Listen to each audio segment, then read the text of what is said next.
point turner and button gauge is a tool that you must have in your workbox. It's so handy for all sorts of things.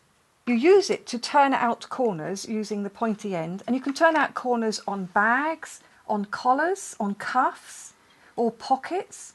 So you can just poke the corner out so you get a nice crisp corner. So that's pushing the corners out nicely.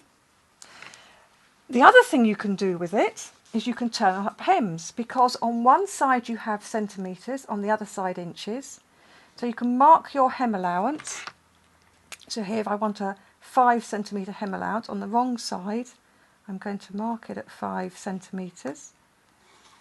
Go along the hem.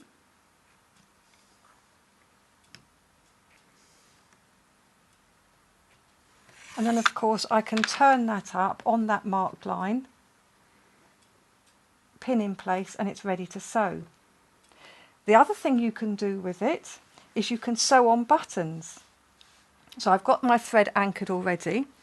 For a 4-hole button, I use this to create the shank. So place this over my button position, place the button on top, and then holding those together, I'm going to sew up through the holes of the button and down through the fabric. And what I will have is a shank being created because the button's being held away from the fabric.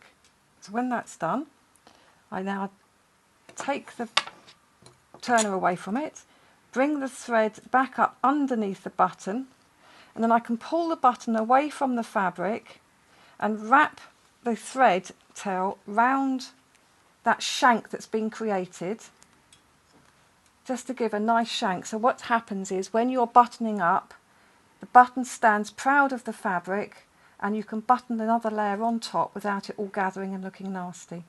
So I tie off the thread now to keep that button in place. And I can do exactly the same thing with a 2-hole button on the smaller end. So again, I will place the button on top of the hole, and I can sew through it, and by doing so I'm going to have that little gap and the little shank. But there's another thing you can do with this tool, and that is to use it as a humper jumper. So working on a sewing machine, if I want to stitch very thick fabric such as denim, and I want to start sewing at a hem edge, without the point turner, if I lower the foot is at an angle, so I'm starting to stitch uphill.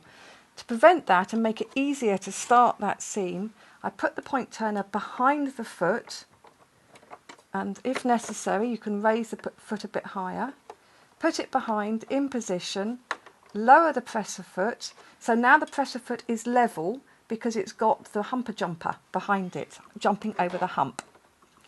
Lower the needle, and I've actually got a slightly longer than normal stitch length because I'm going through about 8 layers of denim.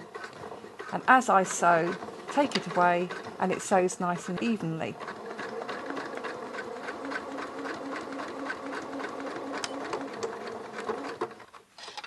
So I've sewn nice and evenly through all of those layers with the help of the point turner.